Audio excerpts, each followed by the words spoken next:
हम ना एक ऐसे समाज में जीते हैं जहां पत्थर की मूरत को लगते हैं 56 भोग और भूखे नंगे तड़पते सो जाते हैं लोग। भूखे नंगे तड़पते सो जाते हैं लोग। मजदूर को मजदूर समझिए, मजबूर नहीं। गरीब को काम दीजिए, दान नहीं। और अगर दान देने के इच्छुक हैं तो जीते जी रक्तदान दीजिए और मरने के बाद अंग दान देकर किसी मरते हुए को जीवन दान दीजिए। यही सच्ची देशभक्ति और यही सच्चा राष्ट्र प्रेम है।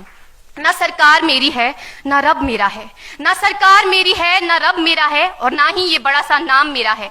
बस इतनी सी बात का गुरूर है मुझे कि मैं भारत की हूं और ये भारत मेरा है और ये भारत मेरा है। परंतु एक वैचारिक बीमारी हमारे समाज में मुझे नजर आती है। कहा जाता है हम दुनिया के सबसे बड़े लोकतंत्र हैं, जहां हिंदू पैदा होते हैं, मुस्लिम, सिख और ईसाई भी पैदा होते हैं, लेकिन बदकिस्मती है अब इंसान पैदा नहीं होते। और मेरे विचारों में ना हिंदू की जरूरत है ना मुसलमान की जरूरत है। राष्ट्र निर्माण के लिए केवल अच्छे इंसान की जरूरत है, केवल अच्छे इंसान की जरूरत है। जरा सोच कर देखिए, ये पेड़ पौधे और शाखाएं भी परेशान हो जाएं अगर परिंदे भी हिंदू और मुसलमान हो जाएं। एक शैक्षणिक बीमारी भी हमारे समाज में मुझे नजर आती है और बड़े ही आश्चर्य की बात है, जिस देश ने पूरी दुनिया को तक्षशिला और नालंदा देकर के विश्वविद्यालय शिक्षा की बुनियाद रखी, आज विश्व के 100 सर्वश्रेष्ठ विश्वविद्यालयों में हमारा एक भी विश्वविद्यालय खड़ा नहीं हो पाता। जहां एक और हमारे पास IIT, IIM और NIT जैसे शिक्षण संस्थान हैं, तो वहीं दूसरी ओर इस देश के गरीबों को बेरोजगारी की जमात में खड़ा करने के लिए उनके हाथ में सर्व शिक्षा अभियान का झुंझुना पकड़ा दिया जाता है।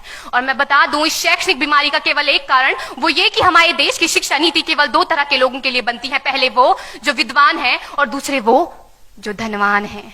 इसी तरह की कई गजब की बीमारियां हैं और इन बीमारियों की जो जड़ है ना, वो हमारा अंधविश्वास। और मेरे विचारों में जब तक इस देश का युवा अपनी सफलता के लिए मंदिरों में जा जाकर नारियल फोड़ फोड़ कर भगवान को रिश्वत लगाता रहेगा, हमारे समाज का शिक्षित वर्ग ही बिल्ली के रास्ता काटने पर खड़े हो जाना, अपने धर्म अपनी जाति को ऊंचा मानकर दूसरों के धर्म की अवहेलना करता रहेगा, तब तक ना तो इस देश से अंधविश्वास खत्म होगा और ना ही हमारा राष्ट्र निर्माण संभव होगा। हमारी संस्कृति, हमारी सभ्यता को दुनिया ने शीश नवाया है, तो क्यों आस्था के नाम पर हमने अंधविश्वास फैलाया है? मेरे विचारों में हमारा राष्ट्र निर्माण तब संभव होगा जब इस देश में महिलाओं की पूजा नहीं, उनकी इज्जत की जाएगी। राष्ट्र निर्माण तब संभव होगा जब हम जातिगत आरक्षण नहीं बल्कि सामाजिक सशक्तिकरण पर बात करेंगे। राष्ट्र निर्माण तब संभव होगा जब स्वच्छता अभियान में केवल सरकार नहीं बल्कि सड़क पर चलने वाला हर एक नागरिक हाथ बंटाएगा, स्वच्छ भारत स्वस्थ भारत को दिल से अपनाएगा। असल मायने में हमारा राष्ट्र निर्माण तब संभव होगा जब एक गरीब बच्चा मध्याह्न भोजन के नहीं बल्कि ज्ञान अर्जन के लिए सरकारी स्कूल की चौखट पर कदम रखेगा। और हमारा राष्ट्र निर्माण तब तक संभव नहीं होगा जब तक एक नागरिक नैतिक रूप से सटीन, चारित्रिक रूप से भ्रष्ट, मानसिक रूप से दिवालिया, धार्मिक रूप से अंधा, राजनीतिक रूप से गंदा, स्वैच्छिक मान मूल्यों के आंकड़ों में जिन्न शिन्न पैपंदमयी अखंड भारत को खंड खंड करता रहेगा, तब तक हमारा राष्ट्र निर्माण संभव नहीं होगा। बड़ी बड़ी बातें नहीं, छोटी छोटी कोशिशें करनी होगी, क्योंकि ठोकर हमें पहाड़ से नहीं पत्थरों से लगा करती है।